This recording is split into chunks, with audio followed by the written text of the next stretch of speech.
مستغربين انا عارفه. اللي بيسأل النهارده النور زايد زياده ليه؟ عشان ده اليوم اللي خوخه اتولدت فيه. حبايب قلب خوخه، شكرا من كل قلبي، من كل معموقه في معاميق قلبي، على كل واحد دخل قال لي كل سنه وانت طيبه، وعمل لي فيديوز ونزل لي. بجد انا الدنيا مقلوبه. لكن تظنون انكم تحبونني فقط، ولكن انتم لا تعلمون انتم عندي ايه. انتوا حبايب قلب خوخه، شكرا ليكم على كل كلمه قلتوها لي وكل كلمه فرحتوني بيها. في ناس من قبل عيد ميلادي بيومين كانوا بيدخلوا اصلا عمالين فاكرين عيد ميلادي من غير اي حاجه. حبايب قلب خوخه والله. فبما ان النهارده يوم عيد ميلادي، واظن عرفتوا ان رقم 20 اللي متعلق ورايا ان هو 20/7، ان هو يوم عيد ميلادي مش رقم كريم نيدفيد. النهارده هنقول اخر اخبار النادي الاهلي. والنهارده العيد عيدين، عيد ميلادي ويوم وقفه صباحيه رؤيه الاهلي. بكره ماتش الاهلي يا حبايب قلب خوخ، عشان تعرفوا ان انا وش الخير. بما ان النهارده يوم عيد ميلادي، فطبيعي هطلع اقول لكم اخر اخبار الاهلي الحلوه. اخبار النهارده كلها بيرفكت. بقالنا مده عمالين كل شويه تخشوا تسالوني يا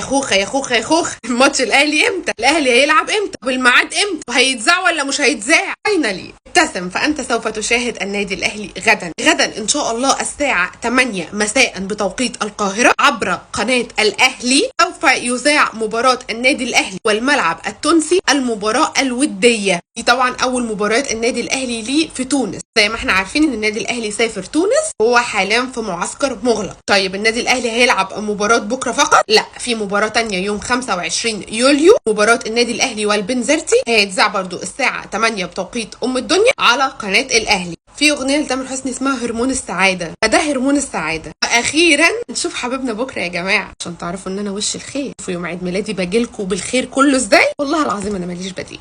رسميا كريم وليد نيدفيد الى نادي سيراميكا كليوباترا في صفقه انتقال حر. بالتوفيق لكريم نيدفيد، لعيب محترم مؤدب يستاهل كل الخير. ولكن الاحترام والادب ملوش علاقه بكره القدم. الاحترام والادب بنتجوز بيهم، ما بنلعبش بيهم كوره. عشان الناس اللي بتقول لي حرام عليكي تطلعي ما لهاش علاقه. الاحترام حاجه والحرفنه حاجه. انت لعيب مؤدب ومحترم يا كريم، فكل التوفيق ليك في اي نادي تاني. يوم هيخلى بالاخبار من غير وسام؟ ابسولوتلي نوت. وسام مكمل معانا. وسام ابو علي النهارده في تمرين المستبعدين بلغ اللعيبه اللي هو بيتمرن معاهم في تمرين المستبعدين ان النهارده اخر يوم ليه داخل النادي الاهلي. سكه السلامه، ما تقعدش توجع دماغي ياما، انا خلقي ضيق. باي باي، مع السلامه، باي باي. مش معايا في الجاي، عمك فيجيتار جاي، تشريف المخيف جاي برضو كده.